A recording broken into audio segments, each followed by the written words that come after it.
नमस्कार साथियों, साधना IAS academy के यूट्यूब चैनल पर आप सभी का हार्दिक स्वागत है। चलिए आज डिस्कस करते हैं संघीय विधायिका द यूनियन लेजिस्लेचर का पार्ट सेकंड। पिछले वीडियो में हम लोगों ने पार्ट फर्स्ट देखा था, तो आज देखते हैं पार्ट सेकंड को। देखिए, आज इसमें सबसे पहले हम लोग पढ़ेंगे संसदीय प्रक्रिया। संसद में जो प्रक्रिया चलती है वो किस प्रकार से चलाई जाती है, कैसे प्रक्रिया आगे बढ़ती है, क्या क्या चीज़ें होती हैं संसद के अंतर्गत, क्या क्या प्रोसीजर होता है, तो वो सब देखते हैं।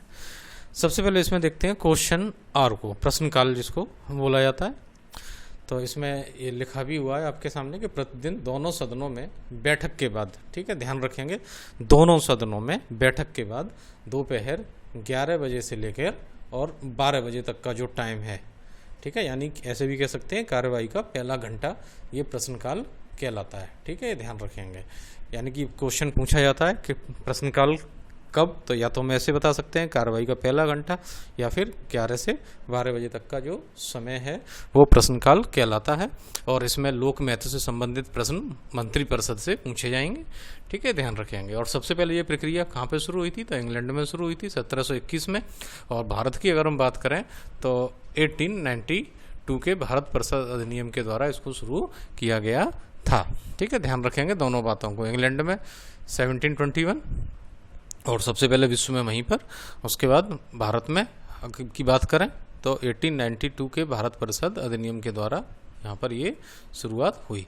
अब प्रश्न देखते हैं कितने प्रकार के होते हैं, तो ये हम लिखा हुआ है कि प्रश्न 3 प्रकार के होते हैं। ठीक है, ध्यान रखेंगे। सबसे पहला तारांकित या स्टार्ड क्वेश्चन, नाम से ही पता चल रहा है कि ऐसे क्वेश्चन जिस पे स्टार लगा के पूछा जाता है। ठीक है, ध्यान रखेंगे। तो एक इस टाइप के क्वेश्चन कैसे होते हैं, तो ये लिखा हुआ है कि जब प्रश्नकर्ता अपने प्रश्न का उत्तर तुरंत चाहता हो तो वो क्या करता है कि अपने प्रश्न के ऊपर स्टार लगा देता है। ठीक है, ध्यान रखेंगे। और ये यहाँ पे एक बात जो ध्यान रखने की है, जो पूछा भी जाता है कि इन प्रश्नों का जो उत्तर है वो हमेशा मौखिक दिया जाएगा, ठीक है, लिखित में नहीं। तो स्टार्ड क्वेश्चन जो होते हैं उनका उत्तर मौखिक दिया जाता है, तुरंत दिया जाता है, और इनके पूरक प्रश्न भी पूछे जा सकते हैं। स्वाभाविक सी बात है, अगर मौखिक प्रश्न पूछा जा रहा है और मौखिक अगर उसका उत्तर दिया जा रहा है तो उसके कॉम्प्लीमेंट्री क्वेश्चंस भी पूछे जा सकते हैं। ठीक है, ध्यान रखेंगे। दूसरा है नॉन स्टार्ड यानी अतारांकित प्रश्न। इसमें क्या अंतर है, इसका उत्तर लिखित में, तारांकित का मौखिक था, इसका लिखित में। स्वाभाविक सी बात है, जब लिखित में दिया जाएगा तो उसको कुछ टाइम चाहिए होता है। ठीक है, और इसके पूरक प्रश्न भी नहीं पूछे जाते हैं। ठीक है, ध्यान रखेंगे। नेक्स्ट, अल्प सूचना प्रश्न। इनका उत्तर साधारणतः मौखिक दिया जाता है, इनका भी, लेकिन इन्हें पूछने के लिए 10 दिन से कम की सूचना देनी होती है। ठीक है, अगर इस 10 दिन को उठा के अगर हम यहाँ रख दें तो ये अतारांकित प्रश्न के लिए हो जाएगा ये। ठीक है ना, तो 10 दिन से कम सूचना देखिए, अगर कोई प्रश्न पूछा जा रहा है तो उसको हम कहेंगे अल्प सूचना प्रश्न, और 10 दिन की या उससे ज़्यादा का समय दे क्वेश्चन पूछा जा रहा है तो वो हो जाएगा तारांकित प्रश्न। ठीक है, ध्यान रखेंगे। अब बात दूसरा है आधा घंटे की चर्चा। पहला था प्रश्नकाल, दूसरा आधा घंटे की चर्चा। नाम से ही पता चल रहा है कि ये चर्चा केवल आधा घंटे चलेगी। तो यह चर्चा बैठक के अंतिम आधे घंटे, तो अंतिम आधा घंटा बैठक का मतलब 5 से 5:30 के बीच में। ठीक है, टाइम जरूर ध्यान रखेंगे क्योंकि आजकल टाइम पूछा जाने लगा है हर कॉम्पिटिशन में। ठीक है, तो यह चर्चा बैठक के आधा घंटे, वो भी कौन से, अंत के 5 से 5:30 के बीच में की जाती है। और यहाँ पे ये ध्यान रखेंगे कि लोकसभा में ये जो चर्चा है ये सोमवार, बुधवार और शुक्रवार, 3 दिन, सोमवार, बुधवार और शुक्रवार। यहाँ कंफ्यूज नहीं होना है आपको, सोमवार से याद करें, सोमवार, मंगल छोड़ दें, बुध, बृहस्पतिवार छोड़ दें, शुक्रवार। ठीक है, ध्यान रखेंगे। अगर हम राज्यसभा की बात करें तो यहाँ पे ये किसी भी दिन की जा सकती है। ठीक है, लेकिन लोकसभा के लिए दिन फिक्स हैं अपने पास, सोमवार, बुधवार और शुक्रवार। और यहाँ ये भी ध्यान रखेंगे कि चर्चा के लिए कम से कम 3 दिन पहले लिखित सूचना देना जरूरी होता है। 3 दिन पहले लिखित सूचना देना जरूरी होता है। ठीक है, इसके बाद नेक्स्ट प्रोसीजर होता है शून्यकाल।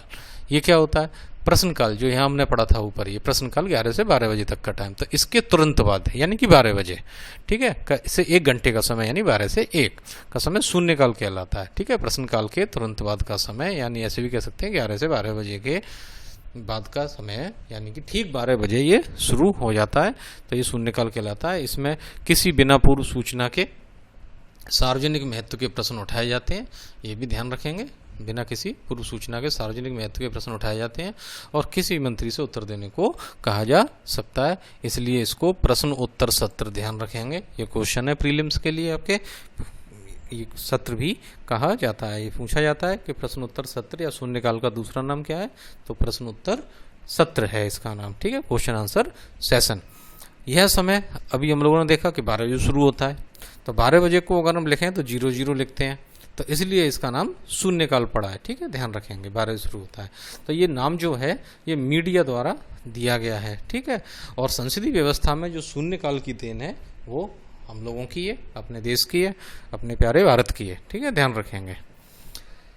नेक्स्ट बात आती है कि शून्यकाल के दौरान कितने क्वेश्चन उठाए जा सकते हैं, तो 20 मामले उठाए जा सकते हैं, ठीक है, ध्यान रखेंगे। शून्यकाल के दौरान यहाँ क्वेश्चन नहीं है, बात हो रही है मामले की, तो 20 मामले उठाए जा सकते हैं, इन पर क्वेश्चन पूछा जा सकता है, ठीक है।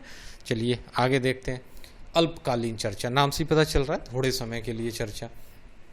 इसका दूसरा नाम 2 घंटे की चर्चा भी है, देखिए ध्यान रखेंगे कि इसको 2 घंटे की चर्चा भी कहते हैं, और कोई गैर सरकारी सदस्य इसे शुरू कर सकता है, ठीक है ना। सरकारी गैर सरकारी सदस्य हम लोगों ने पिछले वीडियोस में डिस्कस किए थे, तो आप लोगों को ध्यान भी होगा, फिर भी एक बार बता देते हैं कि ऐसे संसद के सदस्य जो कि मंत्री नहीं होते हैं, गैर सरकारी सदस्य कहलाते हैं, तो इसको गैर सरकारी सदस्य से वो भी शुरू कर सकता है। इसके लिए 2 दिन है, जो 2 दिन पीछे छूट गए थे। कौन से पीछे छूट गए थे, यहाँ पे अगर हम देखें सोमवार मंगल छूटा था और गुरुवार छूटा था, ठीक है ना। तो इसकी बात करें तो अल्पकालीन चर्चा मंगलवार और गुरुवार को की जाएगी, ठीक है। और आधा घंटे की जो चर्चा थी आपकी, ये 3 दिन सोमवार बुधवार और शुक्रवार, ठीक है, ध्यान रखेंगे। अल्पकालीन चर्चा मंगलवार और गुरुवार को। शुरुआत कब हुई थी अल्पकालीन चर्चा की अपने यहाँ, ये 1953 में शुरू की गई थी, ये ध्यान रखेंगे। नेक्स्ट अब पढ़ते हैं संसदीय प्रस्ताव को। तो देखते हैं संसदीय प्रस्ताव कौन कौन से होते हैं। कुछ प्रमुख प्रस्ताव यहाँ पे आप लोगों के सामने लिखे गए हैं, तो उनको देख लेते हैं। यहीं से मोस्टली क्वेश्चन भी रहते हैं हर कंपटीशन में, तो ऐसा नहीं है कि जो छोड़ा गया पोर्शन है कि वो ज़्यादा इंपॉर्टेंट था। जो इम्पोर्टेंट पोर्शन है वो कोशिश हम ये कर रहे हैं कि वो सारे के सारे आपके सामने लाए जाएँ और सबको कवर किया जाए, ठीक है। तो सबसे पहले इसमें स्थगन प्रस्ताव को देखते हैं। नाम से ही पता चल रहा है किसी चीज़ को स्थगित कर देना, तो वो स्थगित कब होगी, ये कब आएगा प्रस्ताव। जैसे कोई मीटिंग चल रही है, संसद में सभा चल रही है, ठीक है, कोई विशेष परिस्थिति पैदा हो जाए उसी समय देश में, या कोई विशेष घटना घट जाए, तो ऐसे समय में जो वर्तमान कार्रवाई चल रही होती है उसको रोक दिया जाता है और इस विशेष घटना पर विचार किया जाता है। तो इसी बात को स्थगन प्रस्ताव या काम रोको प्रस्ताव कहा जाता है, ध्यान रखेंगे, ठीक है। यानी चलती हुई कार्रवाई को रोककर किसी विशेष घटना या किसी विशेष परिस्थिति के ऊपर चर्चा करना स्थगन प्रस्ताव के अंतर्गत आता है। तो चलती हुई कार्रवाई को रोक दिया जाता है और उस विशेष काम के ऊपर या विशेष घटना के ऊपर कार्रवाई शुरू हो जाती है, तो इसलिए उसको स्थगन प्रस्ताव या काम रोको प्रस्ताव भी कहा जाता है, ठीक है, ध्यान रखेंगे। इसका दूसरा नाम है काम रोको प्रस्ताव, क्योंकि इस काम को जो वर्तमान में चल रहा था ये रोक दिया, ठीक है। स्थगन प्रस्ताव कम से कम 50 सदस्यों द्वारा समर्थित होना चाहिए, तभी लाया जाएगा। अगर इससे कम होगा तो नहीं लाया जा सकता, ये ध्यान रखेंगे, ठीक है। और प्रश्नकाल की समाप्ति के बाद इसको पेश किया जाता है, ये भी ध्यान रखेंगे। और प्रश्नकाल कब, देखिए 11 से 12 बजे, ठीक है ना, तो ध्यान रखेंगे। तो प्रश्नकाल की समाप्ति के बाद इसको पेश किया जाता है। नेक्स्ट, लोकसभा में अगर कार्य स्थगन प्रस्ताव पारित हो जाता है तो ये सरकार के लिए अपमानजनक होता है, ध्यान रखेंगे। अपमानजनक क्यों होता है, देखिए सीधी सी बात है। मान लीजिए कुछ सरकार चल रही है अभी, ठीक है, केंद्र में मोदी की सरकार चल रही है, अभी देश में कोई ऐसी विशेष घटना हो जाए और उस घटना का सदन में कोई चर्चा ही न की जाए सरकार के द्वारा, और उस बात को कोई और व्यक्ति यानी कि विपक्ष का व्यक्ति अगर उठाता है, तो इससे सरकार का अपमान ये होता है कि सरकार या तो जानबूझ के इस मुद्दे को छोड़ रही है, बहस नहीं करना चाहती, या खुद जानबूझकर बचना चाहती है, ठीक है ना। तो इसलिए अगर कार्य स्थगन प्रस्ताव या काम रोको प्रस्ताव अगर पारित हो जाता है तो ये सरकार के लिए इसलिए अपमानजनक होता है। लेकिन ऐसा नहीं है कि अगर ये पास हो जाता है तो सरकार को त्यागपत्र देना पड़ता है, ऐसा कुछ नहीं है, बस सरकार की बेइज्जती हो जाती है, अपमान हो जाता है, ठीक है। तो ये लिखा हुआ त्यागपत्र देना जरूरी नहीं होता है, इस बात पे ध्यान दीजिएगा, ये क्वेश्चन बहुत पूछे भी जाते हैं। और मोस्टली स्टूडेंट इसको गलत भी कर जाते हैं। उनको ऐसा लगता है कि कार्य स्थगन प्रस्ताव आया, पारित हो गया, सरकार का अपमान हुआ तो सरकार को इस्तीफा देना पड़ेगा, लेकिन ऐसा नहीं होता है। ठीक है, ध्यान रखेंगे। नेक्स्ट, ध्यानाकर्षण प्रस्ताव। नाम से ही पता चल रहा है, ठीक है ना, कि ध्यान को आकर्षित करने के लिए जो प्रस्ताव रखा जाएगा वो ध्यानाकर्षण प्रस्ताव कहलाएगा। इसमें लिखा हुआ है स्पष्ट कि जब कोई संसद सदस्य सार्वजनिक हित की दृष्टि से किसी महत्वपूर्ण विषय की ओर किसी मंत्री का ध्यान अगर आकर्षित करता है या उससे संबंधित प्रश्न पूछता है तो उसको ध्यानाकर्षण प्रस्ताव कहते हैं। ठीक है ना, क्योंकि वो चीज़ छूट रही थी तो उसने ध्यान आकर्षित करने के लिए क्वेश्चन पूछा मंत्री से, मंत्री उसका जवाब दे रहा है, ध्यानाकर्षण प्रस्ताव कहलाएगा। ठीक है, ध्यान रखेंगे। यह भी भारत की देन है, याद रखेंगे। जैसे शून्यकाल 0R वो भारत की देन था, तो इसी प्रकार से ये ध्यानाकर्षण जो प्रस्ताव है ये भी भारत की देन है और 1954 में इसको शुरू किया गया था। ठीक है, ध्यान रखेंगे। नेक्स्ट, विशेषाधिकार प्रस्ताव। ये क्या होता है? यहाँ पे ये विशेषाधिकार की बात हो रही है जो संसद के सदस्यों को विशेषाधिकार मिला हुआ है उनकी, ठीक है, ना कि हम लोगों की। तो ये लिखा हुआ है इसमें, जब सदस्यों के विशेषाधिकार का हनन किया जाता है तो संसद का कोई भी सदस्य संबंधित मंत्री के खिलाफ, यानी जो विशेषाधिकार का हनन कर रहा है उसके खिलाफ विशेषाधिकार प्रस्ताव रख सकता है। इसका मकसद संबंधित मंत्री की निंदा करना होता है कि उनको ऐसा नहीं करना चाहिए। ठीक है ना, किसी के विशेषाधिकार का हनन या उल्लंघन नहीं करना चाहिए, तो इसको बोलते हैं विशेषाधिकार प्रस्ताव। नेक्स्ट आते हैं निंदा प्रस्ताव। नाम से ही पता चल रहा है किसी की निंदा करना। अब निंदा किसकी होगी? स्वाभाविक सी बात है, सरकार की होगी। ठीक है ना, तो ये भी कौन लाएगा? तो ये सब विपक्ष लेके आते हैं। ठीक है, ध्यान रखेंगे। जो भी सरकार के खिलाफ प्रस्ताव आएगा वो विपक्ष लेके आएगा।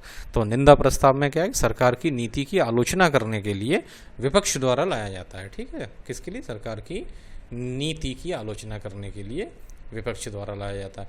यदि ये प्रस्ताव पारित हो जाता है तो यहाँ ये ध्यान रखेंगे, बहुत इंपॉर्टेंट पॉइंट है, सरकार को त्यागपत्र देना होता है। अगर निंदा प्रस्ताव पास हो जाएगा तो सरकार को त्यागपत्र देना पड़ेगा। ठीक है, ये फिक्स है, तो ये ध्यान रखेंगे। काम रोको पे नहीं है, निंदा पे है। कटौती प्रस्ताव की बात करते हैं अब। तो ये बजट की मांगों में कटौती हेतु रखे गए प्रस्ताव को कहा जाता है। ठीक है, बजट में जो भी मांगें रखी जाती हैं, हर डिपार्टमेंट अपनी अपनी मांग रखता है, तो उनकी मांग में सारी मांगें तो पूरी नहीं की जा सकती, तो कुछ मांगों में उनकी कटौती रखने के लिए कुछ प्रस्ताव रखे जाते हैं, तो उसको कटौती प्रस्ताव कहते हैं। दूसरी बात, यदि लोकसभा में यह प्रस्ताव पास हो जाता है तो सरकार को त्यागपत्र देना पड़ता है। बहुत इंपॉर्टेंट बात है ये। यदि लोकसभा में यह प्रस्ताव पास हो जाता है तो सरकार को त्यागपत्र देना पड़ता है। क्यों देना पड़ता है? देखिए, बात यहाँ पे ऐसी है कि सरकार ने किया बजट पेश, अगर कटौती प्रस्ताव विपक्ष द्वारा लाया गया कि इसमें इस मद में कटौती कर दो, या इस खर्चे में कटौती कर दो, इस खर्चे में कटौती कर दो, अगर वो प्रस्ताव लोकसभा में पास हो जाता है कि ठीक है कटौती कर दी जाए सब, तो इसका तात्पर्य ये होता है कि सरकार जो है वो काम करने के लायक नहीं है, क्योंकि सरकार के पास पैसा ही नहीं है। जब पैसा नहीं है तो सरकार काम कैसे करेगी? तो इस वजह से सरकार को यहाँ पे त्यागपत्र देना पड़ता है यदि कटौती प्रस्ताव पास हो जाए तो निंदा प्रस्ताव पास हो जाए या कटौती प्रस्ताव पास हो जाए, तो इन दोनों में से अगर कोई भी प्रस्ताव पास हो जाता है तो सरकार को त्यागपत्र देना पड़ता है। ठीक है, ध्यान रखेंगे। प्रस्ताव 3 प्रकार का होता है। ये कटौती प्रस्ताव कौन कौन सा? एक तो नीतिगत कटौती, डिसअप्रूवल ऑफ पॉलिसी कट बोलते हैं इसको, या किसी नाम से ही पता चल रहा है कि नीति में कटौती करने के लिए लाया जाता है। ठीक है, नीति को स्वीकार करने के लिए यह कटौती प्रस्ताव का सबसे गंभीर रूप होता है। ठीक है, ध्यान रखेंगे। नीतिगत कटौती, क्योंकि नीति में ही कटौती हो गई सरकार की अगर किसी में, तो इसका मतलब सरकार सही से काम नहीं कर पा रही है और ना कर पाएगी। तो इसमें क्या किया जाता है कि इसमें मांग की गई राशि में से 1 रुपये की कटौती का प्रस्ताव रखा जाता है कि आप सब 1 रुपये काट दो इसमें से, और अगर ये हो गया तो फिर सरकार को जाना पड़ेगा। ठीक है, ध्यान रखेंगे। नेक्स्ट है इकोनॉमिक कट, आर्थिक कटौती। इसमें विशेष मद के लिए, मतलब मद यानी आइटम, ठीक है ना, ध्यान रखेंगे, किसी विशेष आइटम के लिए मांगी गई राशि में कमी करने के लिए इस प्रस्ताव को लाया जाता है।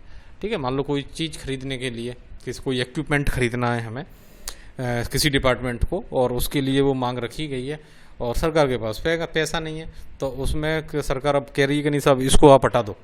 ठीक है ना, ये इसके देने के लिए हमारे पास पैसे नहीं है, तो वही वाली बात लिखी है, किसी विशेष मद में मांगी गई राशि में कमी करने के लिए या कम कर रही है, तो इसका मतलब सरकार सक्षम नहीं है काम करने में। ठीक है, नेक्स्ट होता है टोकन कट, प्रतीक कटौती। इसके द्वारा सामान्यतः ध्यान रखेंगे 100 रुपये की कटौती की जाती है। ठीक है, तो ये था कटौती प्रस्ताव। तो ध्यान रखेंगे निंदा प्रस्ताव और कटौती प्रस्ताव अगर पास हो जाते हैं या पारित हो जाते हैं तो सरकार को त्यागपत्र देना पड़ता है। नेक्स्ट, अविश्वास प्रस्ताव। ठीक है ना, ये तो बहुत कॉमन शब्द है, आप लोगों ने सुना भी होगा। अगर ये भी पास हो जाता है तो भी सरकार को त्यागपत्र देना पड़ता है। और ये स्थिति अविश्वास प्रस्ताव वाली अभी अब ताज़ा स्थिति के लिए केंद्र में तो नहीं बट राज्य में, राजस्थान में जाके देख सकते हैं। ठीक है ना, कि वहाँ किस तरह से उठापटक चल रही है और ये अविश्वास प्रस्ताव की भी बात हो रही है। क्योंकि सचिन पायलट का कहना है कि सरकार के पास विश्वास है ही नहीं, गहलोत के पास, गहलोत का कहना है कि नहीं हमारे पास विश्वास है, हम पेश कर देंगे। ठीक है ना, तो ये वही वाली बात है। तो अविश्वास प्रस्ताव, तो इसमें क्या है, देखिए कुछ इंपॉर्टेंट पॉइंट मैंने यहाँ पे लिखे हुए हैं आप लोगों के लिए। सबसे पहले तो संविधान में अविश्वास प्रस्ताव का वर्णन नहीं है, ये ध्यान रखेंगे। पूरे संविधान में कहीं पर भी अविश्वास प्रस्ताव का वर्णन नहीं किया गया है। ठीक है। दूसरी इंपॉर्टेंट बात कि अविश्वास प्रस्ताव का जो संबंध है वो केवल लोकसभा से होता है, राज्यसभा से नहीं होता है। ठीक है, ये बात ध्यान रखेंगे। और लोकसभा ने किया है कि अपना जो उस लोकसभा कुछ नियमों के आधार पर अपने काम करती है, तो उन्हीं में से एक नियम है नियम 198 के द्वारा अविश्वास प्रस्ताव की प्रक्रिया के लिए इन्होंने कानून या नियम बना रखा है। ठीक है, लोकसभा ने। ठीक है, तो ये ध्यान रखेंगे कि लोकसभा ने नियम 198 के तहत अविश्वास प्रस्ताव की प्रोसेस के लिए एक नियम बनाया है। तो उसी के प्रोसेस के तहत या उसी नियम के तहत ये अविश्वास प्रस्ताव वाला काम होता है। नेक्स्ट, लोकसभा की कम से कम 50 सदस्यों द्वारा इस प्रस्ताव का समर्थन जरूरी है। ये ध्यान रखेंगे, पीछे भी हमने पढ़ा था 50 सदस्य, यहाँ भी 50 सदस्य, तो कन्फ्यूज होना नहीं है, 50 याद रखेंगे। 50 सदस्यों द्वारा इसका समर्थन जरूरी है। सबसे पहले अविश्वास प्रस्ताव ध्यान रखेंगे 1963 में JB कृपलानी द्वारा नेहरू सरकार के खिलाफ लाया गया था, लेकिन वो प्रस्ताव गिर गया था, पास नहीं हो पाया था। इस बात का ध्यान रख लेंगे। ठीक है, पूछा जाता है। नेक्स्ट, विश्वास प्रस्ताव, कॉन्फिडेंस मोशन। अब देखा हम लोगों ने अभी कि नो कॉन्फिडेंस मोशन तो विपक्षी लेके आ रहा है सरकार के कि आपके पास विश्वास नहीं है, तो वो अविश्वास प्रस्ताव लाया। अब सरकार कह रही कि नहीं हमारे पास विश्वास है। ठीक है ना, तो विश्वास प्रस्ताव कौन पेश करेगा, ये पेश करेगा सत्ता पक्ष। ठीक है, जो सरकार में बैठा हुआ है। जैसे कि अभी अगर हम समझें तो जैसे अशोक गहलोत मुख्यमंत्री राजस्थान, इनको पेश करना पड़ेगा विश्वास प्रस्ताव कि हमारे पास विश्वास है। ठीक है ना, तो इसको और थोड़ा सा देख लेते हैं अलग रूप में। यह भारतीय संसदीय व्यवस्था की देन है, ध्यान रखेंगे। मतलब कुल मिला के बात इतनी सी है कि अपने प्यारे देश ने विश्व को कई सारी चीज़ें दी हैं। ठीक है ना, तो हम देख रहे हैं यहाँ पे जब हम पढ़ रहे हैं तो ये भी अपनी ही देन है। ठीक है ना, भारतीय संसदीय व्यवस्था की ही देन है। ये भी विश्वास प्रस्ताव सत्ता पक्ष द्वारा लाया जाता है। ठीक है ना, सर्वप्रथम 1979 में चौधरी चरण सिंह को सदन में विश्वास मत हासिल करने के लिए कहा गया था, लेकिन वो कर नहीं पाए थे। ठीक है ना, ध्यान रखेंगे। अब ऐसा कब किया जाता है, या तो राष्ट्रपति को प्रतीत हो ऐसा कि साहब सरकार के पास विश्वास नहीं बचा है, या विपक्ष ऐसी मांग करे, तब ये विश्वास प्रस्ताव लाया जाएगा। ठीक है, ध्यान रखेंगे। नेक्स्ट, धन्यवाद प्रस्ताव की बात करते हैं। धन्यवाद प्रस्ताव क्या होता है, पिछले वीडियो में हमने देखा था कि राष्ट्रपति के पास ये शक्ति है कि राष्ट्रपति जब भी नई लोकसभा का गठन होता है तो उसमें राष्ट्रपति अपना अभिभाषण करता है। ठीक है ना, ध्यान रखेंगे। और जब भी जॉइंट सिटिंग या कभी भी राष्ट्रपति चाहे तो दोनों सदनों को बुला के उनमें अपना अभिभाषण साल में 2 बार करता है। तो राष्ट्रपति का जब विशेष अभिभाषण हो जाता है तो उसके बाद राष्ट्रपति को धन्यवाद दिया जाता है। और धन्यवाद कौन देता है, जो सत्ता पक्ष की सरकार होती है, सत्ता पक्ष होता है, वो देता है। वो क्यों देता है, क्योंकि राष्ट्रपति अपने इस अभिभाषण में सरकार द्वारा किए गए काम, सरकार द्वारा अचीव की गई उपलब्धियां, इन सब के बारे में बात करता है और क्या क्या सरकार की स्ट्रेटजी है उसके बारे में बताता है। तो जो सत्ता पक्ष होता है तो राष्ट्रपति को इसके बदले में धन्यवाद देता है कि आपने हमारी बात सदन में रखी। ठीक है, तो अगर धन्यवाद प्रस्ताव पारित ना हो पाए किसी भी कारणवश, तो इससे भी तात्पर्य ये लगाया जाता है कि सरकार अल्पमत में है। अगर धन्यवाद प्रस्ताव पास नहीं होता है तो ऐसी स्थिति में भी सरकार को त्यागपत्र देना पड़ता है, ध्यान रखेंगे। ठीक है, क्योंकि सीधी सी बात है, धन्यवाद प्रस्ताव में जितने भी सत्ता पक्ष के सभी सदस्य हैं या जो बहुमत मिला हुआ उन सभी के साइन होंगे। अगर मान लो पूर्ण बहुमत के साइन होते ही नहीं है, कम रह जाते हैं 1-2 के, तो सीधी सी बात है कि सरकार के पास बहुमत है नहीं, यानी सरकार अल्पमत में चल रही है, तो सरकार को त्यागपत्र देना पड़ता है। ठीक है, ध्यान रखेंगे। ये लिखा हुआ है इसमें कि सरकार को त्यागपत्र देना पड़ता है। अब हमने देखा निंदा प्रस्ताव पास हो, त्यागपत्र देना पड़ेगा। कटौती प्रस्ताव पास हो जाता है, त्यागपत्र देना पड़ेगा। अविश्वास प्रस्ताव पास हो जाता है, त्यागपत्र देना पड़ेगा। विश्वास प्रस्ताव पास नहीं हो पाता है, त्यागपत्र देना पड़ेगा। धन्यवाद प्रस्ताव पास नहीं हो पाता है, त्यागपत्र देना पड़ेगा सरकार को। ठीक है, क्लियर है? तो यहाँ पे कंफ्यूजन नहीं होना है, ध्यान रखेंगे। नेक्स्ट, अब अगला टॉपिक देखते हैं इसी में, संसदीय समितियाँ। एक्चुअली होता क्या है कि जो संसद में जो भी काम होते हैं, चाहे लोकसभा में हो या राज्यसभा में हो, वो कुछ समितियाँ बना दी जाती हैं, तो उन्हीं के माध्यम से विधायी कार्य किए जाते हैं। और संसद भी कार्यपालिका पर जो नियंत्रण रखती है वो इन्हीं समितियों के माध्यम से रखती है। ठीक है, तो ये ध्यान रखेंगे। ये लिखा हुआ भी है कि संसद कार्यपालिका पर नियंत्रण और विधायी कार्यों को समितियों के माध्यम से करती है। वर्तमान समय में समितियों का विकास, जो वर्तमान समय में हम समितियां देख रहे हैं, जो भी अभी हम आगे देखेंगे, जैसे लोक लेखा समिति है, प्राकलन समिति हैं, ये सब, तो इनका जो विकास हुआ है वो 1919 के भारत शासन अधिनियम या कहें तो मॉन्टेग्यू चेम्सफोर्ड सुधारों के द्वारा हुआ था। ठीक है, मॉन्टेग्यू चेम्सफोर्ड अधिनियम भी इसको बोलते हैं। ठीक है, 1919 के भारत शासन अधिनियम को। दूसरी इंपॉर्टेंट बात है कि भारत में इन समितियों को लघु संसद भी कहा जाता है। ठीक है, ये बहुत इंपॉर्टेंट बात है, ध्यान रखेंगे। और ये दो प्रकार की होती हैं समितियां, एक स्थायी समिति जो यहाँ लिखा हुआ है, और एक अस्थायी समिति या तदर्थ कमेटी, एडॉक कमेटी भी इनको बोलते हैं, और स्थायी समितियों को बोलते हैं द स्टैंडिंग कमेटी। तो सबसे पहले हम देखेंगे स्थायी समितियां कौन कौन सी होती हैं, शॉर्ट में इनको फटाफट देखते हैं। पहला है एस्टीमेट कमेटी, प्राकलन समिति, सबसे बड़ी समिति और स्थायी। ठीक है, ध्यान रखेंगे। ये हम स्थायी समिति पढ़ रहे हैं, तो स्थायी समितियों में सबसे बड़ी प्राकलन समिति होती है।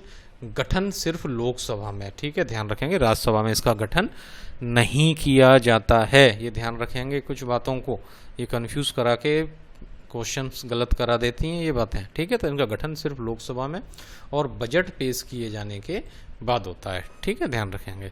सदस्य की बात करें तो इसमें 30 सदस्य होते हैं, और यहाँ ये ध्यान रखेंगे कि सभी सदस्य लोकसभा से होते हैं, राज्यसभा का इसमें कोई रोल नहीं है। ठीक है ना, प्रारंभ में इसमें 25 सदस्य हुआ करते थे, लेकिन 1956 में सदस्य संख्या बढ़ाकर इसकी कितनी 30 कर दी गई है। तो ऐसा भी कह सकते हैं कि 1956 से पहले इसमें 25 सदस्य हुआ करते थे, और 1956 में इसकी सदस्य संख्या बढ़ाकर 30 कर दी गई है। इस समिति का गठन सबसे पहले 1950 में जॉन मथाई की सिफारिश पर किया गया था, ये बात ध्यान रखेंगे। 1950 में जॉन मथाई की सिफारिश पर। दूसरी कमेटी है द पब्लिक अकाउंट कमेटी, लोक लेखा समिति, इंपॉर्टेंट समिति होती है, ये भी काफ़ी स्थायी समिति है। सबसे पुरानी समिति की बात करें तो पीएसी को कहते हैं, पीएसी शॉर्ट में इसको पब्लिक अकाउंट कमेटी भी बोल देते हैं। अखबारों में भी आप ये टर्म पढ़ते होंगे कि सरकार ने कोई भी बात पीएसी को सौंप दी, पीएसी जांच करेगी इस बारे में, है ना, तो ये वही पीएसी है। ठीक है ना, ध्यान रखेंगे। तो ये सरकार की सबसे पुरानी समिति। बड़ी समिति की बात करें तो एस्टीमेट कमेटी हो जाती है। गठन इसका 1921 में किया गया था, ध्यान रखेंगे, और इसका भी गठन 1919 के भारत शासन अधिनियम के तहत किया गया था। 22 सदस्य होते हैं इसमें, ठीक है ना, 22 सदस्य होते हैं, 15 लोकसभा और 7 आपके राज्यसभा में। अब होता क्या है, इसका जो अध्यक्ष है किसका, पीएसी का, वो व्यवहार में या व्यवहारिकता में या चलन में या प्रचलन में ऐसा आ गया है कि विपक्ष के ही किसी सदस्य को इसका अध्यक्ष बनाया जाता है, जिससे कि सरकार पर कोई प्रश्न चिन्ह ना उठे। ठीक है ना, पहले हालांकि व्यवस्था इसमें ऐसी है कि जो सत्ता पक्ष है वही अध्यक्ष बनता है कमेटियों का, समितियों का, लेकिन व्यवहार ऐसा चल गया है या व्यवहार में इस बात को लागू कर दिया गया है, सरकार पर प्रश्न चिन्ह ना लगे, कि पीएसी का जो अध्यक्ष होगा वो अब वर्तमान समय में विपक्ष का कोई भी सदस्य बनता है। ठीक है, ध्यान रखेंगे।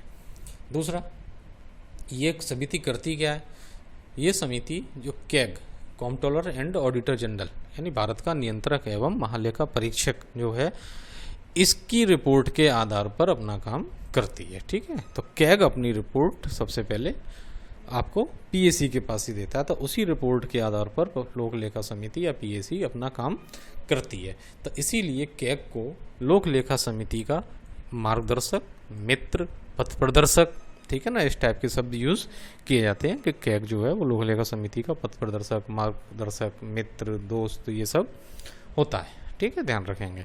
नेक्स्ट स्थायी कमेटी देखते हैं, the committee on public undertakings, सार्वजनिक उपक्रम समिति। ठीक है, इसमें क्या होता है, 1964 से पहले लोकसभा अध्यक्ष महाबलंकर द्वारा गठित किया गया था। लोकसभा के पहले अध्यक्ष थे ये महाबलंकर, इनके द्वारा 1964 में पहले लोकसभा अध्यक्ष महाबलंकर द्वारा गठित किया गया। 22 सदस्य होते हैं, वही 15 और 7। ठीक है, ये ध्यान रखेंगे। केवल एस्टीमेट जो कमेटी है उसमें 30 सदस्य थे, ध्यान रखेंगे स्थायी वाली में। ठीक है ना, लोकलेखा समिति में 22, business advisory committee on public undertaking इसमें भी 22 हैं। ठीक है ना, 15 और 7, 15 लोकसभा से और 7 राज्यसभा से। ठीक है, इसके बाद बिजनेस एडवाइजरी कमेटी, BAC बोलते हैं इसको शॉर्ट में, बिजनेस एडवाइजरी कमेटी, हिंदी में कार्य मंत्रणा समिति। ये दोनों सदनों की अलग अलग होती है। ठीक है, ध्यान रखेंगे। लोकसभा की समिति में, अगर लोकसभा में बन रही है ये समिति तो उसमें 15 सदस्य होंगे, और राज्यसभा में अगर ये कमेटी बनाई गई है तो उसमें 10 सदस्य होंगे। ठीक है, ध्यान रखेंगे। अध्यक्ष तथा सभापति अपने अपने सदन की समिति के पदेन अध्यक्ष होते हैं। अगर लोकसभा में ये कमेटी बनाई गई है तो लोकसभा का अध्यक्ष इसका पदेन अध्यक्ष होगा, और अगर राज्यसभा में बनाई गई है तो राज्यसभा का सभापति इसका पदेन अध्यक्ष होता है। ठीक है, ध्यान रखेंगे। यहाँ ध्यान सदस्यों की संख्या भी रखनी है हमें, क्योंकि यहाँ से क्वेश्चन पूछा जाता है। अगर लोकसभा में समिति बन रही है तो 15 और राज्यसभा में बन रही है तो 10। इसके बाद अब देखते हैं एडॉक्स कमेटी, तदर्थ समितियाँ भी बोलते हैं इसको, यानी कि जब जरूरत होती है तब इनको बना लिया जाता है, काम खत्म और ये कमेटी भी स्वतः खत्म हो जाती है। ठीक है ना, तो इसको 2 भागों में बांटा जा सकता है। नंबर 1 प्रवर या संयुक्त प्रवर, सेलेक्ट और जॉइंट सेलेक्ट कमेटी।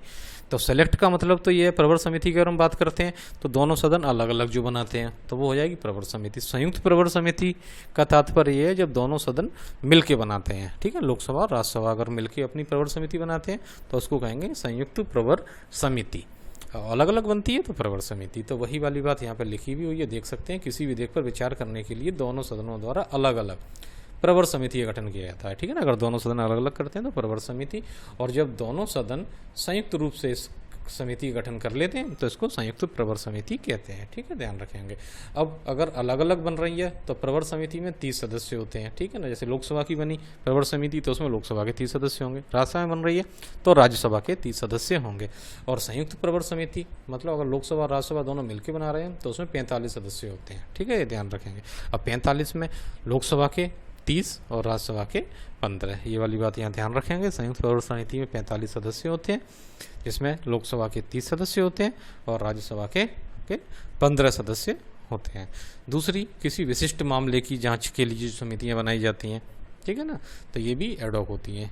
ये बनाई जाती हैं लेकिन जैसे ही काम पूरा होता है स्वतः ये खत्म हो जाती हैं, ध्यान रखेंगे।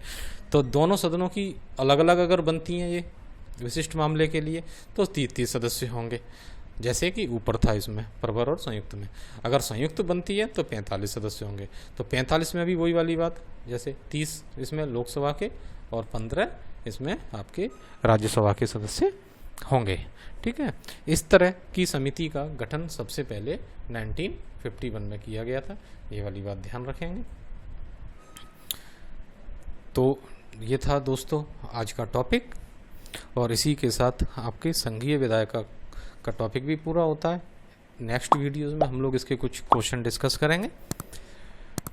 तो दोस्तों बताइएगा ये वीडियो आपको कैसा लगा।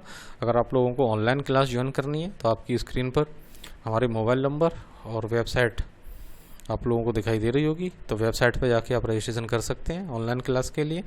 और अगर आपको कोई और जानकारी चाहिए तो दिए हुए फ़ोन नंबर्स पर आप संपर्क कर सकते हैं। जो भी आपकी क्वेरी होगी वो आपको दी जाएगी। ठीक है, आपका समाधान किया जाएगा। चलिए दोस्तों, वीडियो देखने के लिए बहुत बहुत धन्यवाद।